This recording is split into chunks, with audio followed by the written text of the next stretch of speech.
Uma questão em aberto. Nazarick. Ainda parece estranho para você? Ains perguntou de trás de sua mesa enquanto Raymond se ajoelhava na frente dele. Com certeza parece para mim. Como diabos eu faço isso? Eu tenho que trabalhar mais duro. Ains pensou consigo mesmo enquanto endireitava os ombros. Como é que nós enfrentamos esse cara e não apenas nos ajoelhamos e juramos lealdade a ele? Raymond se perguntou enquanto a voz e a presença nobres o varriam como o vento trazendo o cheiro salgado do mar para uma cidade portuária. Eu admito, sim, obrigado por ter isso em particular para que eu não me envergonhasse na base do seu trono, Sua Majestade. Como você lê os pensamentos de seus servos tão bem, eu nunca vou entender. Raymond disse com os olhos fechados e o rosto abatido. Eu não li nada. Isso foi só uma maldita conveniência. Ains pensou com partes iguais de gratidão e aborrecimento com as percepções impossíveis que as pessoas tinham dele.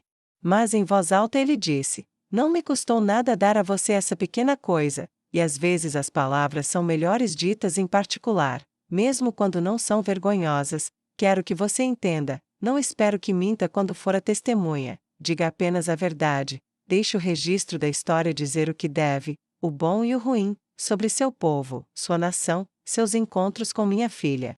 Como você pode fazer isso? Raymond perguntou calmamente, é porque você é morto-vivo? Fazer o quê? Ains perguntou com desdém.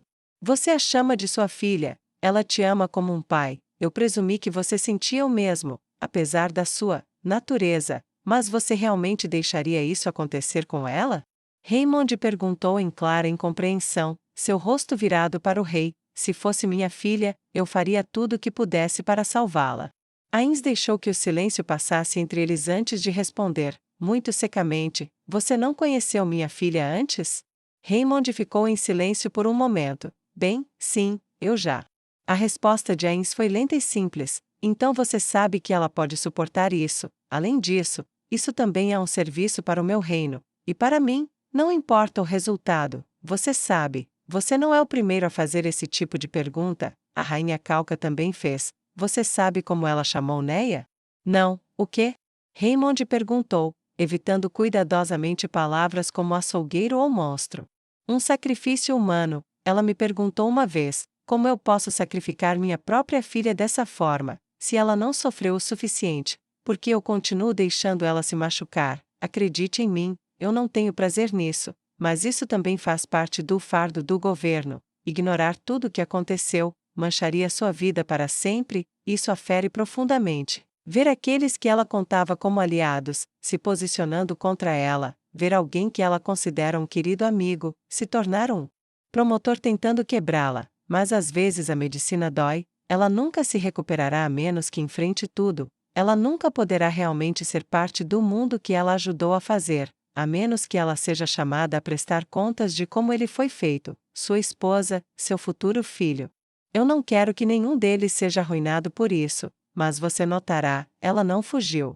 Ains levantou um dedo intencionalmente enquanto terminava de falar. Fugiu? Raymond perguntou, como se nunca tivesse ouvido a palavra antes.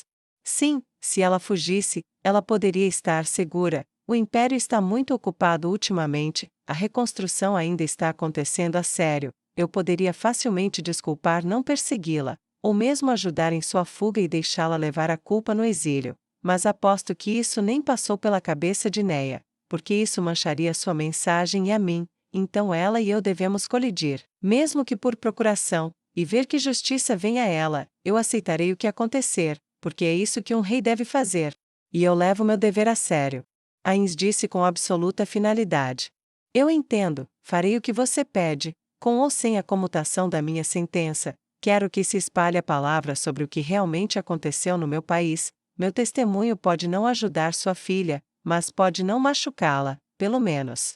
Raymond disse enquanto sentia a súbita vontade de consolar o que não era mais evidentemente um pai preocupado do que um monarca absoluto. Quando eu vou, Majestade? Raymond perguntou com uma expressão pesada e subitamente muito cansada. Amanhã, você está aqui por 2 motivos. Primeiro, para garantir que você entenda que eu não quero nenhuma travessura, que você diga a verdade. E segundo, porque Albedo sugeriu que você precisava relaxar para estar no seu melhor antes de testemunhar. então o sexto andar está aberto para você, e Solution foi designada como sua acompanhante hoje, já que vocês se conhecem. Ains disse, no momento em que a batida na porta e a voz do outro lado disseram a Raymond que a loira sádica e volumosa havia chegado. Com uma palavra de Ains, a porta se abriu e a empregada entrou e se ajoelhou ao lado de Raymond com a suavidade de água corrente. Majestade, eu vou me certificar de que Raymond esteja completamente e totalmente relaxado, à vontade em todos os sentidos, para que nenhuma parte de sua conduta reflita mal sobre você ou sua experiência nesta residência divina. Ela disse com uma voz feminina que não dava nenhum indício da natureza sádica que ele sabia que estava logo abaixo da pele da empregada demônio. Ele piscou várias vezes diante da expressão serena e doce dela enquanto o rei feiticeiro tossia brevemente em sua mão fechada e respondia: sim, bem, tenho certeza que sim, ele agora está sob seus cuidados, Solution. Ele acenou para eles, e Solution se levantou e agarrou Raymond pelo ombro. Venha agora, Raymond, vamos, Sua Majestade está ocupado. Ela praticamente o arrastou cambaleando até ele ficar de pé e sair pela porta. Tanto faz a formalidade que ela deu a Sua Majestade. Ele pensou enquanto ela o puxava antes mesmo que ele pudesse começar a se despedir adequadamente. A porta fechou-se ruidosamente atrás dos dois e ele se viu novamente no corredor. O sorriso monstruoso dela abriu seu rosto novamente. Então, Raymond, quão relaxado você realmente quer ser? Ela riu quando ele ficou nervoso e ficou vermelho no rosto. Suas mãos foram até a barriga enquanto ela fazia um esforço obviamente falso para conter sua diversão. Estou brincando, é claro, você pode ser meu monstro humano favorito. Deus, esse trabalho com facas, tão bonito, mas ainda assim. Não foi o que eu quis dizer, e você é um menino mau, muito mau por pensar isso. Vamos te deixar bem bêbado nos banhos. Ela disse e o puxou junto. Ok, isso pode ser meio divertido. Ele conseguiu dizer enquanto caminhava ao lado dela. Reino dos Minotauros, cidade de Ilan, perto da prisão de Kirakira. Nua saiu do portal com o resto dos eleitos da Justiça Negra e imediatamente se moveu sozinha. O aparecimento repentino de um portal no meio da cidade foi motivo de consternação. A esbelta mulher élfica olhou ao redor com duas coisas sentidas em seu âmago, confiança e curiosidade. Então esta é a terra dos Minotauros. Ela disse baixinho enquanto olhava ao redor. As ruas da pequena cidade não eram pavimentadas, embora tivessem valas cavadas em ambos os lados, terra batida servia como via principal. E ao contrário de Oburns, a população compartilhava as estradas a pé. Ela não viu nenhuma evidência do uso de carruagem. Embora ela tenha visto uma carroça considerável, ela não tinha cavalos. Em vez disso, tinha uma longa barra entre uma longa haste de metal na frente.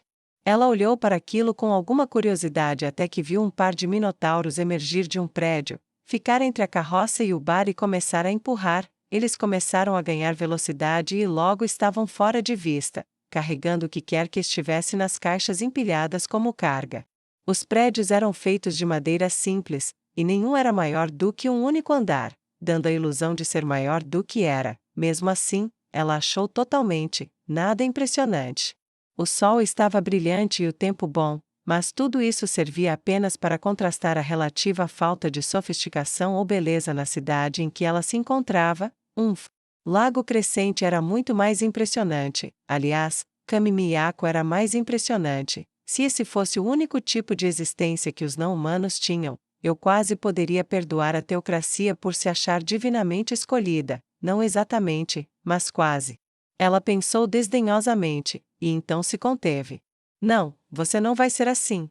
Você não sabe se isso é normal ou não. Você nem sabe como eles são aqui, ainda. Você não sabe que lutas podem tê-los trazido a este ponto. Além disso, eles parecem grandes, fortes, saudáveis, e você está no país deles. Trate-o, e a eles, com respeito.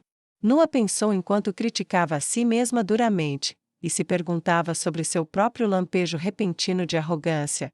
Meu tempo em Oburns parece ter me deixado mais orgulhosa do que eu deveria ser. Ela recitou brevemente a lição de seu professor em sua cabeça. Orgulho é bom, quando te leva à grandeza. Orgulho superabundante a ponto de maltratar nossos vizinhos é ruim. Torna-se uma fraqueza, e fraqueza é um pecado. Ela se sacudiu para sair de seu devaneio e saiu da rua, serpenteando em torno de minotauros que a encaravam como se ela fosse uma fera estranha e desconhecida. Ela achou notável que, embora eles a encarassem, nenhum era verbalmente abusivo, cruel, arrogante ou hostil. Assim que saiu do caminho, ela pegou seu mapa e o verificou. Ok. Menova, não tão longe, mas provavelmente mais longe por carroça puxada por minotauros. Ela franziu a testa ligeiramente. Bem, ela ponderou em voz alta, eu ainda economizei semanas na viagem pegando aquele portal, e posso espalhar a vontade e a palavra do rei feiticeiro em todos os lugares ao longo do caminho, mas acho que aqueles com quem vim aqui terão este lugar coberto. Nua coçou a cabeça, então. Ela pensou e examinou as ruas empoeiradas para a esquerda e para a direita, até sentir o toque em seu ombro. Por apenas um momento, seu coração bateu insanamente rápido, e a enxurrada de memórias terríveis que começaram com um toque inesperado, veio e voou por sua mente como um enxame de abelhas furiosas, e então ela recuperou seu senso de si mesma, ela desacelerou sua respiração e se virou, então esticou o pescoço para cima. Com licença, você parece perdida, e você definitivamente não é daqui. O gigante Minotauro disse educadamente. Ah, o que me denunciou, minha falta de chifres. Ela abriu um sorriso, e o Minotauro soltou uma risada baixa e bufante que sacudiu seu peito largo, poderoso e coberto de pelos. Ele bateu o casco com diversão. Não, foi à sua altura, não vemos com frequência alguém tão alto quanto você por aqui. Nua olhou fixamente por meio segundo, e então soltou uma risada própria, muito engraçado. Ela se curvou educadamente. Você está certo, meu nome é Nua, Nua Kalen Aivenor, e você é? Mússula. Ele disse e inclinou a cabeça educadamente enquanto ela se endireitava. Agora, você parece estar muito longe de casa, Nua Kalen Aivenor, nome muito longo, esse aí. Ele disse com interesse. A maioria dos elfos tem nomes mais longos, para mim, os seus nomes parecem mais curtos do que os meus. Ela sorriu, e ele soltou uma risada bufada que parecia ser normal em suas gargantas. De qualquer forma, estou procurando uma maneira de chegar a Menova. Você pode me guiar até onde eu possa comprar suprimentos e pegar uma carona? Ela perguntou esperançosa enquanto esticava o pescoço para cima para encontrar os olhos dele.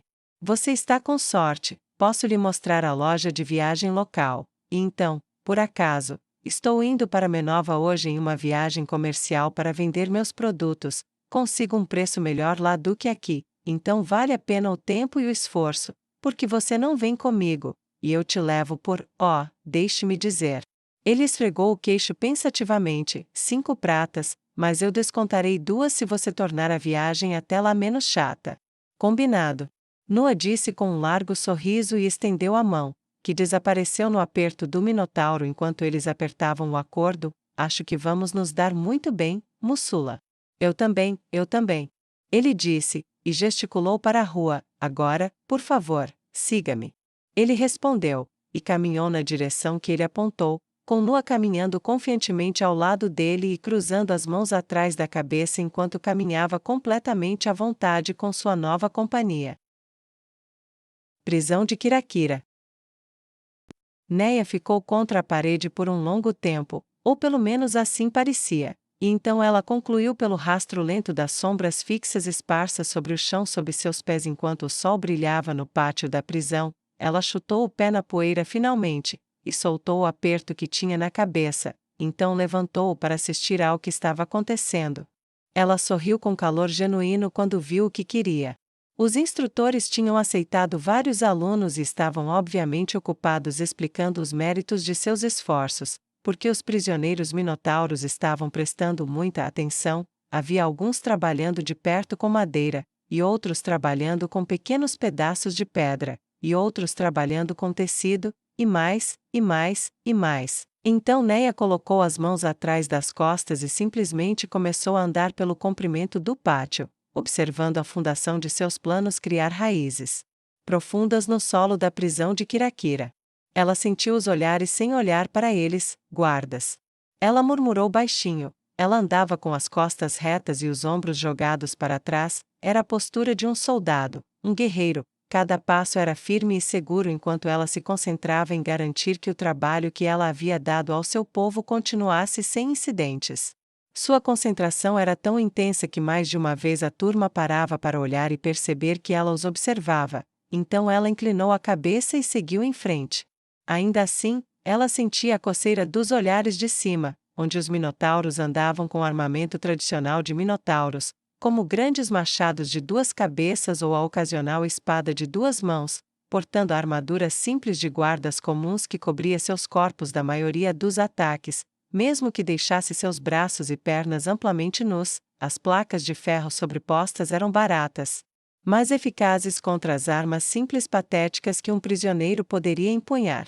Ela conseguiu dar um sorriso que ninguém conseguia ver. Sim, estou perturbando seu mundo, não importa o que aconteça. Ele nunca mais será o mesmo, não para nenhum de vocês, antes que meu julgamento termine. Não importa qual seja o julgamento deles, eu terei convertido esta prisão inteira. Daqui da cidade além, nós converteremos as cidades, vilas e cidades, olhe o quanto quiser. Não é nada além das dores do parto de um novo mundo nascendo. Ela pensou com a satisfação alegre de uma mãe sentindo uma nova vida agitar-se dentro de sua barriga enquanto se prepara para entrar no mundo. Neia virou a cabeça e olhou para o céu na direção de Forton, Scana. Ela sussurrou: Você está aí, com CZ, com meus amigos, como está nosso filho? Como você está? Você está focada no trabalho, ou minha ausência está te levando à distração? Ela deixou seus olhos se fecharem enquanto se entregava brevemente à fantasia da vida que queria além dos muros. Ela pensou na foto que tinha visto da pequena casa perto da água, no dia em que machucou Tuari na conferência de Forton, e pensou que tinha que se afastar de tudo o que queria: mansão, honras, títulos. Se eu tiver o amor da minha esposa e pai e aqueles poucos que são queridos para mim, não quero mais nada. Uma pequena cabana é o suficiente, se a enchermos de afeição. Ela proferiu brevemente e acenou para o pensamento ocioso.